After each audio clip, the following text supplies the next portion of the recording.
Street Diamond, comme d'habitude, comme à la maison, c'est jamais assez long. Qu'est-ce que je viens de dire là? C'est une connotation vachement sexuelle.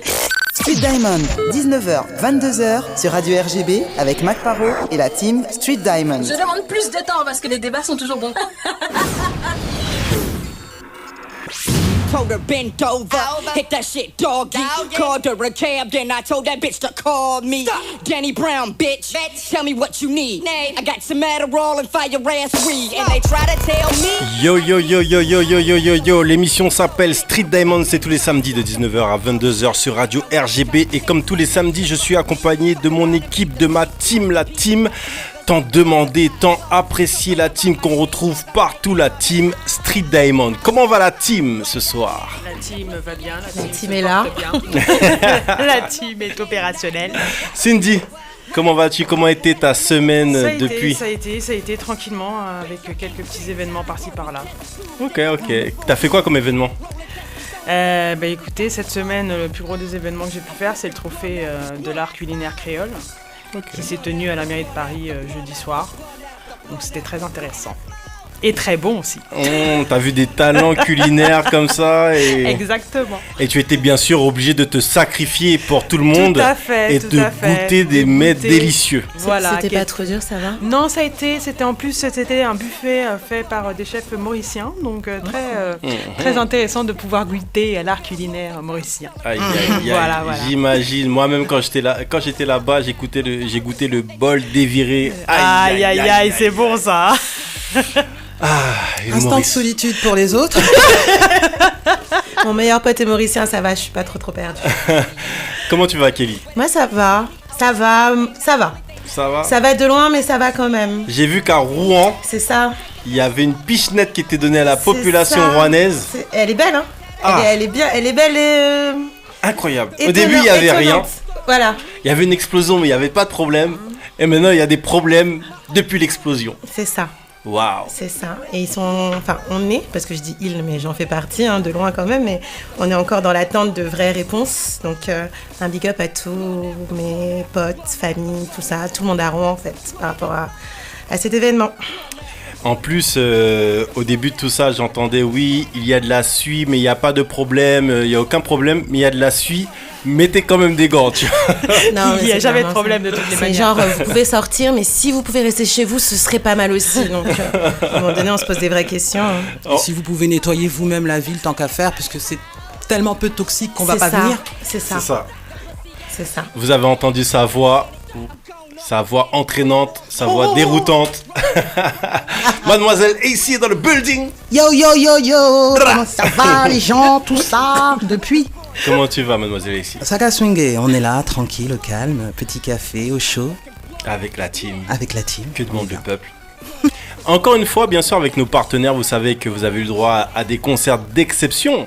Et Mademoiselle AC était avec un de nos partenaires et tu es monté sur scène avec... Radiga. Je coupe vos micros. Je ne suis pas montée sur Non, je sais, c'était devant, elle t'a tendu le mic. Radiga s'est abaissé à moi. Et Voilà, merci beaucoup, voilà, c'est tout. Et donc oui, partenaire pour partenaire, j'en profite quand même pour dire que oui, nous avons déjà fait pas mal d'événements tels que, vous le savez déjà, Radiga, Bahamadia, Il a dit, les différentes beefmakers. Il y a la suite. Et oui, il y a la suite, puisque le 30 octobre, si je ne me trompe... Le 29. Merci ma chérie, le 29, nous avons Exhibit. Ouais. X to the Z. Boop. Beep my wine. Vas-y, grave. Vas-y, tune ma voiture, comme dirait un frère. Il sera parmi nous et donc en tant que partenaire, nous vous avons déjà fait gagner 2 places. Les 2 gagnants ont déjà été recensés. À vous, s'il vous plaît, de vous manifester en additionnant Street Day. Il faut nous suivre et nous envoyer un petit mail avec votre adresse, s'il vous plaît, qu'on puisse vous envoyer vos codes pour avoir vos billets. Mais vous inquiétez pas, vous les aurez la veille du concert. Manifestez-vous, ce sera bien. Et puis à venir le mois prochain, il y a aussi le concert de Niro.